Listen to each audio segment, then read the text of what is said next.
Good morning and welcome to Frankly Speaking here on WYDC TV Big Fox. I'm your host, Frank Acom. We are broadcasting live from the Hesselson studio here on Market Street in Corning.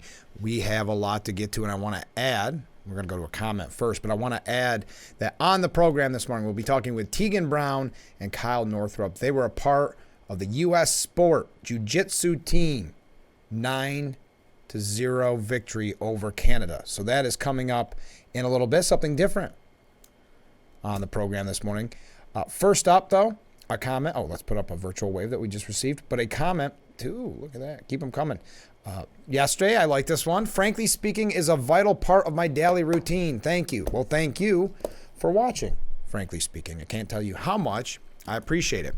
Well, I feel like all we can start on anymore is a sad note. This coming from The Sun, that Bethlehem has officially, I said that weird, canceled Christmas for the first time in decades due to the Israel war and the massacre. Jesus' birthplace has announced the usual decorations for the city will be taken down and the usual celebrations won't go ahead, quote, in honor of the martyrs and in solidarity with our people in Gaza. This is the first time they've been canceled since the modern celebrations began, and even during the COVID-19 pandemic, the square was still decorated. That was on Drudge Report this morning. We are going to talk about Israel. How am I on time? Good. This is heartbreaking news, and I don't understand it. Well, I do, and I'm going to get to that in a moment. Let me not keep rambling on.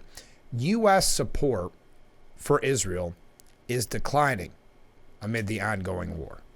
This coming from a new poll, and again, you know my thoughts on polls can be misleading, not very accurate, but this is coming from Reuters Ipsos. They published it yesterday. Poll respondents showed less support for Israel than at the start of the conflict, showing changing opinions as the war reaches its sixth week. About 32% of respondents said the U.S. should support Israel. Just 32. That's down from 41 in mid-October, which was low in my opinion. But that's days after the war started.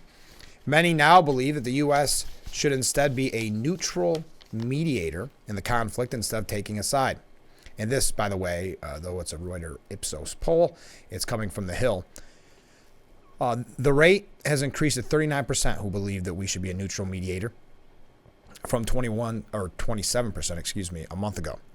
15% of respondents said the U.S. should back Palestine, but that's unchanged. That's the fringe. The drop in support, most apparent, and this is where I'm going to get to my reasoning. I think that these numbers have changed, and I would love to hear your opinion. You see the number on the bottom of the screen. The drop in support, most apparent among older respondents, comes after weeks of relentless airstrikes and a ground campaign in Gaza by the Israeli military, which has drawn criticism from some in the international community. I believe, if you read between the lines there, it's the media, meaning how they've covered this, and the constant focus on those in the media saying we need a ceasefire. Now, I will say Joe Biden has shown support again for Israel, but I believe the media's coverage of this has created, especially in the older respondents, as I said here, where they've seen the most change, that factor of being inundated with a certain message by the media. But unfortunately, and we brought it up on this program extensively, the streak of anti-Semitism that has been rearing its ugly head. As a matter of fact, when I come back, I'm going to talk about that. We're going to say what Joe Biden had to say about it. Also, President Biden meeting with Chinese President Xi Jinping. We'll talk about that as well. That and much more. And jiu-jitsu champions. Never know. Never know what's going to be on, Frankly Speaking. So stay with us. We'll be right back.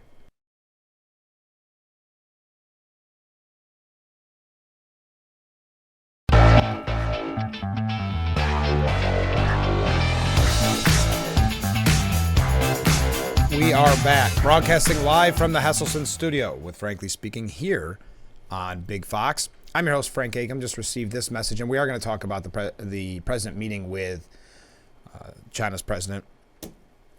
But this is a comment ahead of that conversation. Fentanyl, open lines for military, Russia-Ukraine war. Amazing how Biden expects us to believe any of his conversations with Xi, hold any confidence, Having to read answers to questions handpicked, continue to show his inability to communicate from his own mind. Biden can't even read what he is supposed to say. So that's our first comment. Second one I've read on the air right out of the gate. Okay. Back real quickly to the issue with anti-Semitism. In Massachusetts, this is interesting. A town has approved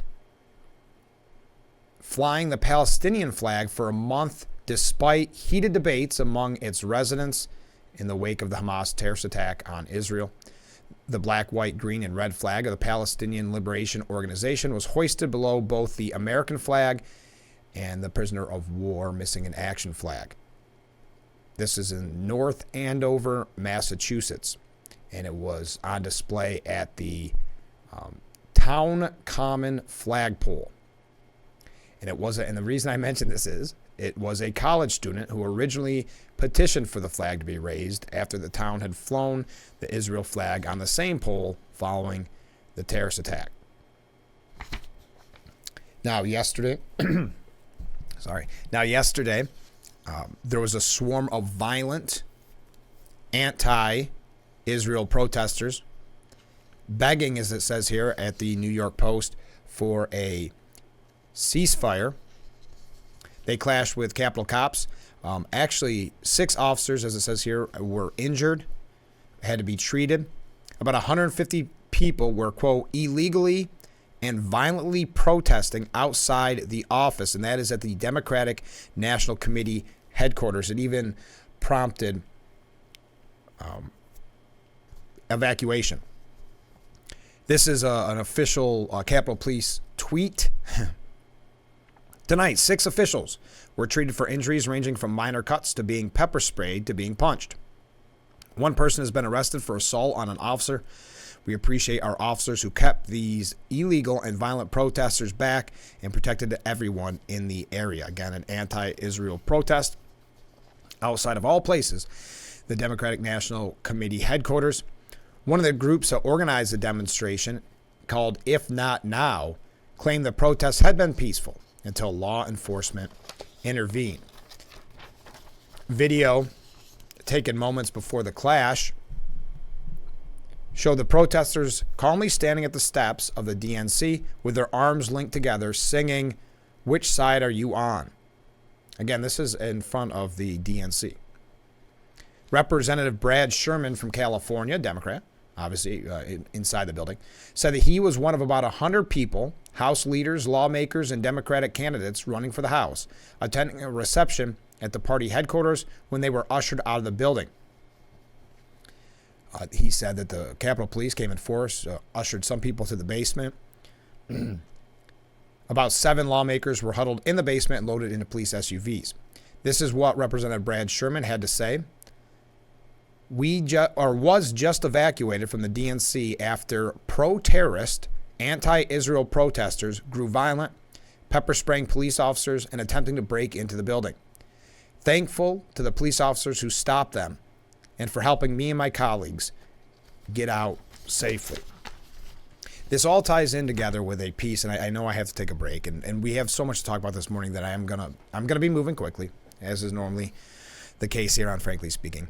But Philip Levine, and we don't have time to get to all of it, has a piece at the New York Post that I think ties in well, and it's been something pretty common we brought up on the program. Campus anti-Semitism, and that, sadly, I mention it because it's not just campuses, but this is specific.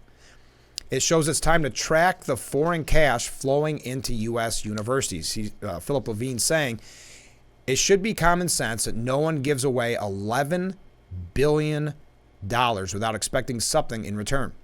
Why then are so few questions asked about the rivers of money flowing into American universities from foreign donors? It has become painfully obvious what they are buying is the hearts and minds of young Americans. You can find that at the New York Post this morning. We have to take another short break. Stay with us. This is Frankly Speaking here on WYDC TV, Big Fox.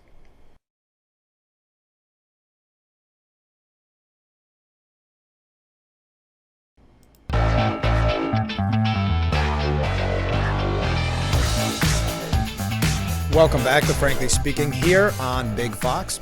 I'm your host, Frank Acom. So wrapping up our discussion on Israel, because after that we'll be talking with Tegan Brown and Kyle Northrup. They are a part of the U.S. Sport Jiu-Jitsu team's 9-0 victory over Canada.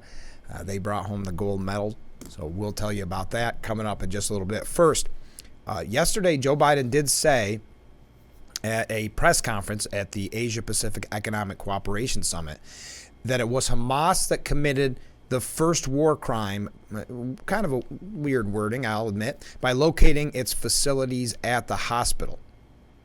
But then, of course, he put the disclaimer that he has been recently doing, which is he has advised Israel to be incredibly careful at the hospital, and noted that Israel was not carpet bombing it.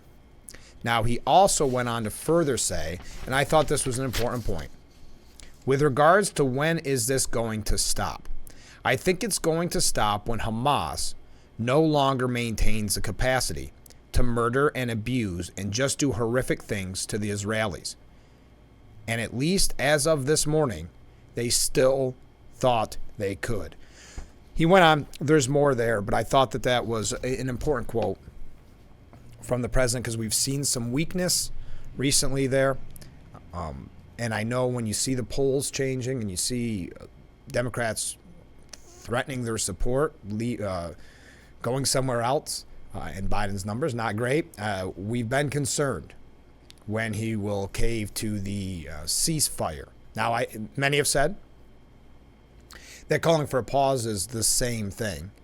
We brought you a couple good, really good opinion pieces on that last week. But watching closely is what I'm saying. Did you also see that he almost gave away sensitive information? This was from CNN senior White House correspondent MJ Lee. And they don't look at it as the fact that he nearly gave up sensitive information, but here's what happened. Quote, this is what Lee said. When President Biden was asked about the ongoing hostage negotiations, he said that he was mindfully hopeful. He started to talk about a pause that Israel might have agreed to. And then he looked over at Secretary of State Blinken, who was sitting right in front of him, and made some remark about how perhaps he shouldn't get too much into the details. So then he realizes, am I saying too much? And that's when Secretary Blinken shook his head, no, definitely do not get into too much of the detail. And we know that in the past, when the president goes off script, the people around him get very nervous. So no, don't go into too much detail. I thought it was a really interesting moment that captured just how sensitive these negotiations have been. The president, of course, has been sort of optimistic all along, at least in what he said in his public remarks, that he will ultimately end up seeing these American hostages and others get out. But these negotiations are ongoing, and you could tell just from that very interaction that those talks have been incredibly sensitive. Okay. Oh, yes. One last thing. Yesterday we called out or highlighted the fact that that sanction waiver that gives Iran $10 billion seemed like a horrible idea. Republicans have weighed in on that now.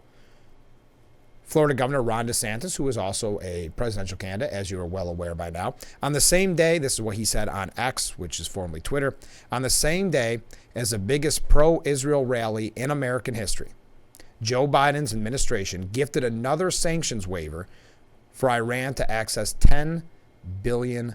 The same regime underwriting the horrific Hamas attack on Israel on October the 7th. That Israel is courageously fighting, with American and Israeli hostages still being held. Add this on top of the $6 billion ransom payment the Biden administration gave Iran on 9/11 and the lax oil sanctions, keeping the mullahs flush with cash from China. All the while, Iran continues to provide safe harbor to the leader of al-Qaeda. Its proxies attack U.S. forces, and they hire hitmen to attempt to abduct or assassinate former U.S. officials and dissidents. Reckless and dangerous doesn't even begin to describe the wreckage Biden is leaving behind. Nikki Haley, also running for president, those two vying for second place, depending on what poll you look at. Nikki Haley arguing that it makes the U.S. look like fools. She tweeted as well, Iran's proxies are targeting American troops abroad and just killed dozens of our citizens in Israel.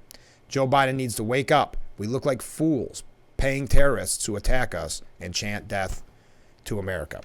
All right, let's take another short break. When we come back, Jiu-Jitsu champions Tegan Brown and Kyle Northrup, that is coming up, so don't go anywhere. Stay right here to Frankly Speaking.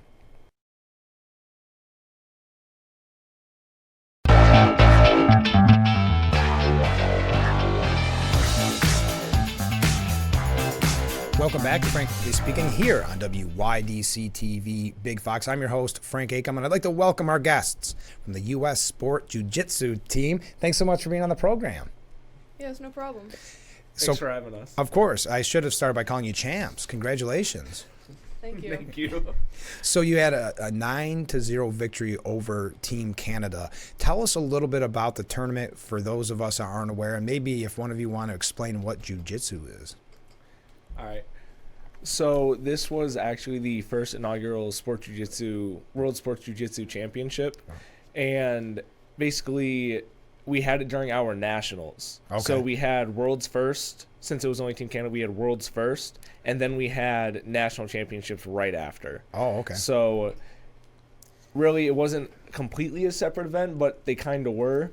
The way we had it set up was the U.S. team would come out, Team Canada would come out, and then we would get right into the fighting. Okay. And then we would go, after we were done, we'd go right into nationals immediately. Oh, wow. So during the tournament, actually, what was it? We kind of just all stood on one side of the mat, Team Canada stood on the other. Okay. And there was like 3 separate mats for the national championship, so we had Team USA on one side, Canada on the other, and then we all fought in the middle. Oh, okay. It looked pretty cool. I liked it. But yeah, what ended up happening was we had our first string fighters go up and fight. Okay. And the way first and second string fighters work is first string fighters are the main people who would go out. Second string fighters are the people who are there just in case the first string fighters get injured, sick, in case they can't go out for whatever reason. Okay.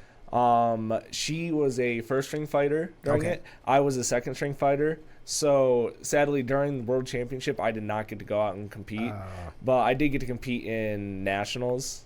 But the whole reason, we actually had 2 second string fighters go out because 2 other people couldn't at the time. So that was really good because one person ended up hurting her knee, and then the other person, she dislocated it. Wow. So I don't know how long ago it was. It was like a month before. Yeah. A month before, So still dislocated. yeah. Right. Takes a long time to heal. I would think so. So how many people, because again, I'm kind of showing my ignorance here, how many people overall were involved in the tournament? We don't know exactly. Okay. We would probably say that there was around, in the world tournament, there's about 40, 20 from each side. Oh, wow. That sounds about right. Yeah, and then we had probably like, I'd say 300-400 spectators, maybe more, because the nationals and everybody wanting to come watch. Sure. We had like parents, students, senseis, all of those people were watching as we did our world competition. So. Wow. Now, what got you into jiu-jitsu? Both My of you. parents run the dojo that we train at, so I kind of. You had no choice? I wasn't gonna say that. No, but I'm just kidding. What drove you?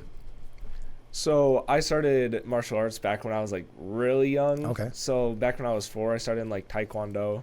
And then that place ended up closing down, so we moved to their dojo, which was Soryu Karate at the time. Okay. And then, like she was saying, her parents ended up adding in like a jiu-jitsu based type of curriculum. Okay. So really, I did have an option. I could have just went somewhere else if I didn't want to. But I actually do enjoy the jiu-jitsu aspect of it.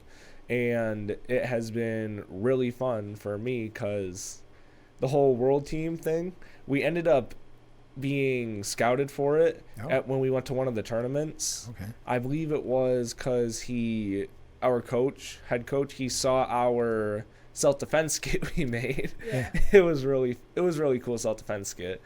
We took hours planning it, but he ended up seeing our self-defense skit, and I think he really liked it, and he thought, it'd be a good addition to the team. So we're talking about the U.S. Sport Jiu-Jitsu team 9-0 victory over Canada. You guys brought home the gold. What was it like the day of the tournament for you personally? Is there an intimidation factor at all, or you're just so used to it at this point? Personally, we had to wake up really early to get there early. Okay. I'm not a morning person. Not a morning person, so Neither of us are. Yeah. So that was the biggest challenge, was just getting out of bed. yeah. But Okay. it made it a lot easier knowing that we had Worlds that day, because it's like you have something important you got to do. Sure. It's hard to just sleep in. Mm-hmm. So getting there, we all got in our little lines. Now, a lot of people think that it was like this big, we're all staring down Team Canada, it's all intense. Yeah. We were just messing around with Team okay. Canada before. Like, we were goofing off with each other, having fun. Oh, that's funny. Just making it a fun competition for all of us. And when we went out to the mat, that was the biggest part, because we were singing both national anthems. The Canadians went out first, and then the Americans went out second. So when we went out, it was just kind of all at once, and then we went to our separate mats. We were standing there, we were warming up, Sure. and then they start calling out the competitions. Okay. So this is all, again, something new to me. Good morning. Something new to me. So what did it mean for you personally to bring home the gold in what was the first year of this? Well, it was a great achievement for Yeah. Team USA. We all trained really hard for it, but Canada also did a pretty great job. Yeah. Sure. Their fighters were very skilled. So what? Well, I was gonna say, what's next now after coming?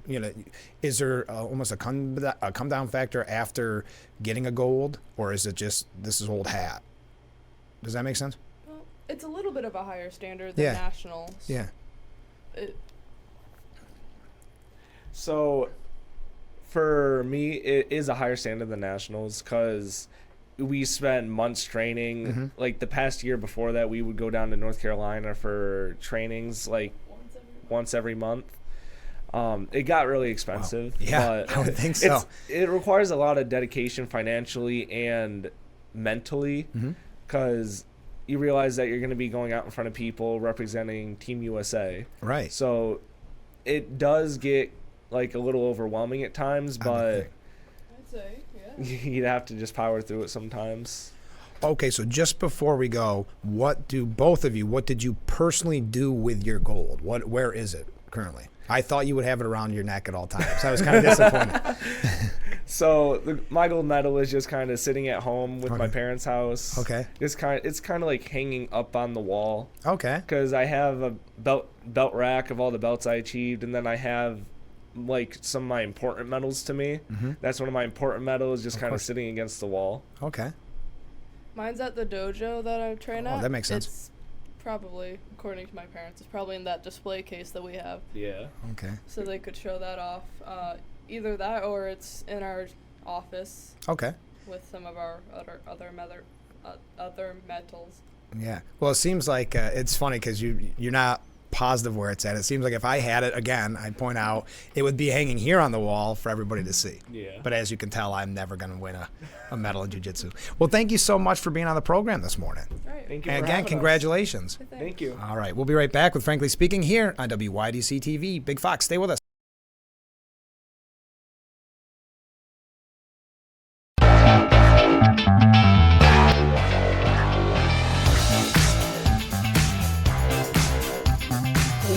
back to Frankly Speaking here on WYDC TV. Big Fox, I'm your host, Frank Acom. Thanks again to our guests, Tegan Brown and Kyle Northrup. I did not know a lot about jiu-jitsu, so it was nice to learn. And how exciting is their story to bring home the medal at the inaugural championship?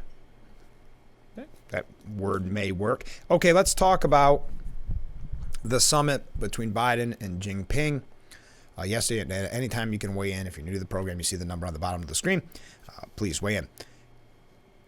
Even Stephen Collinson, they tried to put a better headline on it on the front page of CNN, but Stephen Collinson even declaring that expectations were so low that really it was only going to be a quote-unquote victory in relations, right? Saying, but with expectations set so deliberately low, and with each side having significant incentives to declare the meeting productive, it was hardly an achievement that the mood music was upbeat after 4 hours of talks, punctuated by a lunch of herbed ricotta ravioli, tarragon roasted chicken, and almond meringue cake. Okay? Well, the two leaders are talking again, but then the president saying soon after calling Jinping a dictator. We'll talk about that in just a second.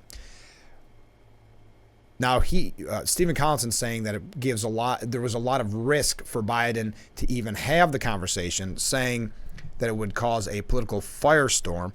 Just talking to China is enough to trigger claims that the president is appeasing an enemy. I mean, I think there's a point there when you listen, we've talked about it extensively on this program, the real threat from China. But Senator Jim Risch, the top Republican on the Senate Foreign Relations Committee, warned as the summit ended that Biden had, quote, yet again undermined U.S. national security interests. The Idaho senator added, China is not a normal country. It is an aggressor state.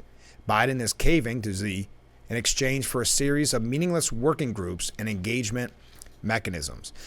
All right. So the fundamentals of the relationship won't change, is Collinson's argument. Expectations were so low heading into the summit, and they were met. Okay. So Biden says after the meeting that Jinping is still a dictator. Well, look, he's a dictator in the sense that he is a guy who runs a country that is a communist country that's based on a form of government totally different than ours, Biden told CNN.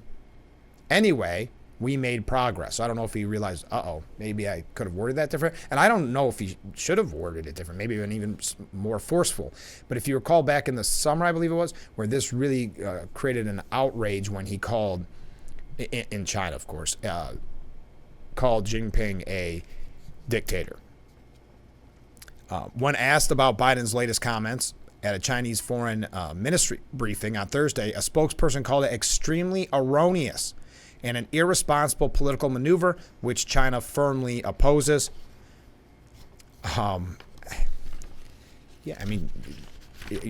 They may not like it, like Jinping being called a dictator, but so now others are saying, and a lot of this coming from CNN, that they talk about there being a shift in tone because of this meeting. But can it last? Well, was it ever really even there? Like Stephen Collinson, who I don't agree with as a rule, but saying it was just low expectations. But them asking, again at CNN, will it last? I don't know what is lasting. I mean, I'm sure Jinping got some really good deals from America.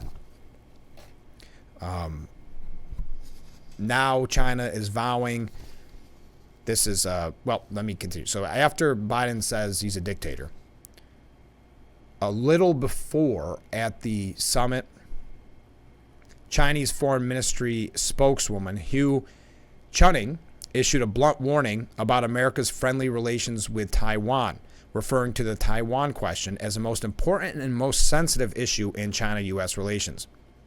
The U.S. side should take real actions to honor its commitment of not supporting Taiwan independence, stop arming them, and support China's peaceful reunification. China will realize reunification, meaning retaking Taiwan, And this is unstoppable, she wrote. So I don't know what this relationship is that is supposed to last, but it doesn't seem like a strong one. My goodness, losing track of the time. Miranda Devine has an opinion piece out today because we're giving you both sides. We got the CNN look at it.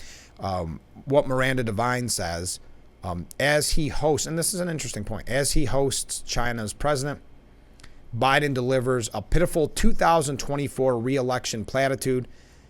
But, and this is, I think, an important point, that Republicans can't seem to beat.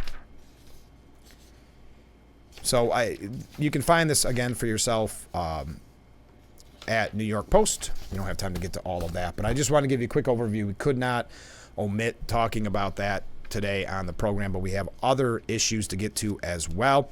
If you did not see, the Senate agreed to the continuing resolution, so we'll talk about that a little bit. I got a couple quick things here about the presidential election, and maybe a couple things. I see the long knives are out for Speaker Johnson now.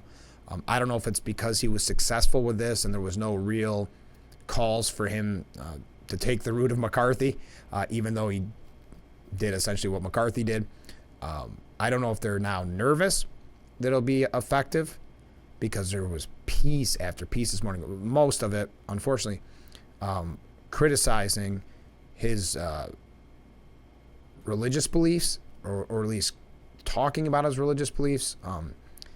He highlighted that the separation of church and state was not in the Constitution, and that was a big article that people, I'm not really sure. I mean that's factually accurate, but there's still that gave them the opportunity to go after him for what they are calling Christian nationalist tendencies.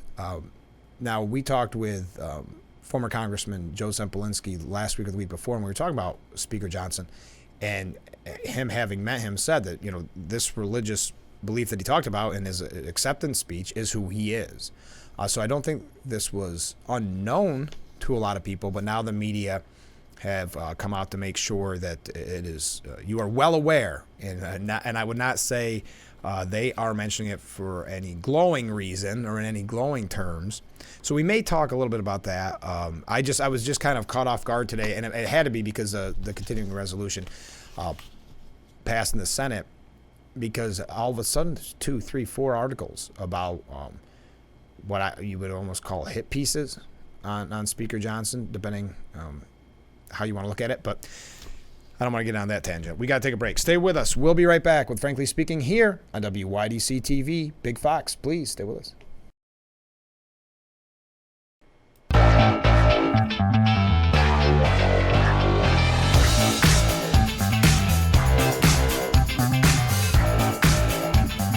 Thank you for joining us here on Frankly Speaking on WYDC TV, Big Fox, broadcasting live from the Hesselson studio. I'm your host, Frank Acom.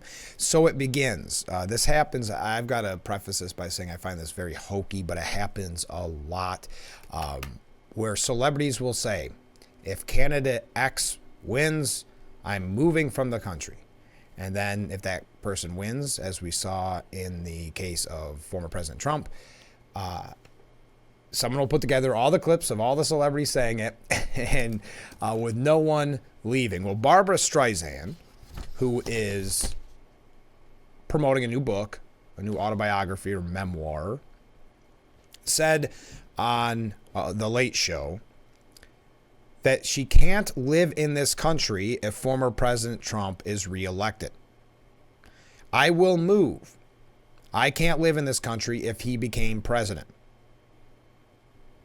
And then she was asked, well, where? Where would you go? Probably to England. I like England. I don't know.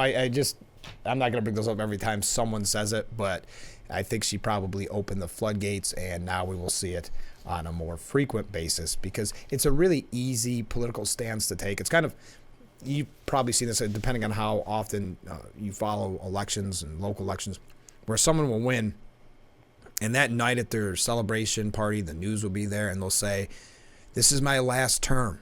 This was a hard campaign. This was my last term, and then I'm done. And then, gets closer and closer to the 4 years running up, and then maybe you change your mind, or you run at some point on term limits, right? And then you say it's only this many years, and then that term limit time comes up, and then you change your mind. That's what happened here. You're taking a strong political stance. Look how shocking it is. She would move from the country. That's easy to say now. And hey, she's got the money. Maybe she will. But I think it's very easy to show how much you care or how angry you are when something is a year out, and then you have to make that very big decision. By the way, that Michigan judge did rule that Trump can't be barred from the primary ballot. We've had these stories for you. That was one way they were trying to keep Trump away from getting the nomination.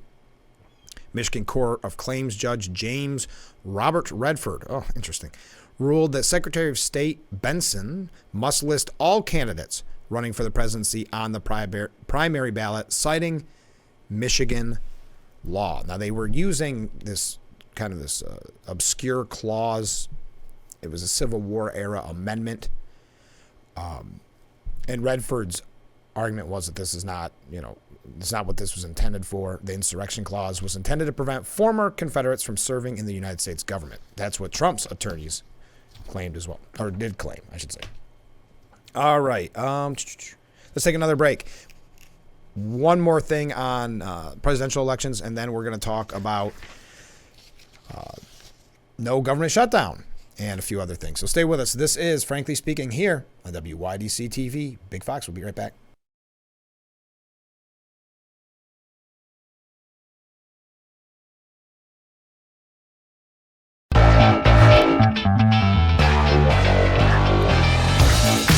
What a beautiful morning here on Market Street. Broadcasting from the Hesselson studio. I'm your host, Frank Acom. This is Frankly Speaking. So Joe Manchin has been making the rounds, not running for re-election. People instantly started to speculate, is he going to run for president? He's indicated that he doesn't want to be a spoiler or support a spoiler, but then he says something like this. He absolutely would consider a presidential run. And it's one of these very political answers where he doesn't give it at first. So Andrea Mitchell asked a question, and it was actually anchor Kristen Welker said, I just want to stick with what your thinking is right now. Just to clarify, I know you haven't made any decision, but are you considering running for president? Manchin's response, I will do anything I can to help my country. Okay. So, following up, Welker says, well, is that a yes? Joe Manchin saying, quote, you're saying, does that mean you would consider it? Absolutely. Every American should consider if they're in a position to help save the country. I think we're on the wrong course. I will do everything possible. Now, the reason I bring it up is because we've talked about it a few times on this program. There is a lot of questions of whether or not he would run on that No Labels party. No Labels being a group that is looking for more moderate candidates, or maybe a Republican and a Democrat running together, teaming up, running together, one being president, one being vice president. Manchin's name was thrown around early on. I think he had a meeting with them very early on. So, of course, as soon as the question came up about him not running for re-election and him saying he wasn't running for re-election, that instantly became a, for lack of a better term, red flag. That, okay, he may just be considering it. We've got to take one last short break, and then we will be back with Frankly Speaking here on WYDC TV. Big Fox, please stay with us.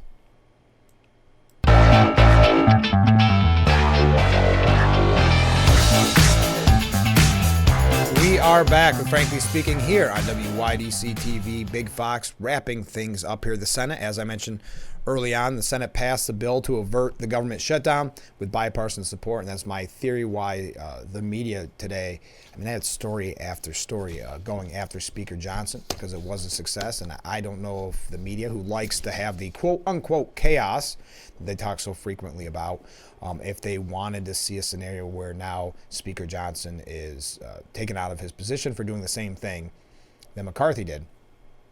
But in an 8, because if you're not paying attention, the House passed under Speaker Johnson a continuing resolution the other day. So now the Senate passed it, and now it goes to the president's desk. Where didn't he make some weird veto threat? I'm not sure. I haven't heard anything more about that, but I think I mentioned that to you the other day. It was an 87-11 vote. Senators overwhelmingly approved sending the legislation to the president's desk, who is expected, okay, this has changed, who is expected to sign the measure into law before Friday's midnight deadline. The temporary government funding package was opposed by one Democrat, Senator Michael Bennet, and 10 Republicans, Senators Marsha Blackburn, Mike Braun, Mike Crapo, Mike Lee, Mark Wayne Mullen, Rand Paul, James Risch, Eric Schmidt, Rick Scott, and J.D. Vance. The architect of the bill, and this is why I think the media is going after him, House Speaker Mike Johnson, described his plan, which passed by the lower chamber easily on Tuesday, as laddered, a laddered continuing resolution. But now, again, piece after piece, under Johnson, House Republicans still look ungovernable. The lesson: Republicans may have a new speaker, Mike Johnson, but the party is still paralyzed by many of the same old problems that bedeviled his predecessor. I think the media is looking for the chaos of now Johnson would have to go away. One thing that Representative Chip Roy said, quote, "One thing, I want my Republican colleagues to give me one thing, that I can go campaign on and say we did." That, of course, went viral. Oh, okay. We are out of time, but wait till you hear this. Eric Adams has had some troubles in New York City. We don't talk about New York City that often, but has had some issues. He's being investigated, or people around him are being investigated by the FBI, and it's escalated into a pretty serious level. Well, according to Vanity Fair, I was going to put it up. I kind of ruined the surprise here because I wanted to show you the headline. Here we go. Eric Adams stumbles could give, yes, disgraced former governor Andrew Cuomo an opening. An opening for what? Well, he wants to run again. He wants to run for something, I should say. We and others have said, is it going to be governor again, or is it going to be some lesser known avenue? Well, this could signal, with Eric Adams' issues, a potential mayoral run by former governor Andrew Cuomo. Yes, that sounds implausible, says Vanity Fair. But Eric Adams is suddenly contending with the FBI investigation. And then it goes through all the specifics of what he's dealing with. But publicly, he's been throwing cold water on the deal, meaning Governor Cuomo, former Governor Cuomo. But others are saying behind the scenes he's listening. I thought we could end on that fun note. That is it for today's edition of Frankly Speaking. Thank you to Tegan Brown and Kyle Northrup for being on the program. Have a great day, everyone, and we will be back tomorrow morning, bright and early, starting at 7. I look forward to it already. We'll see you then.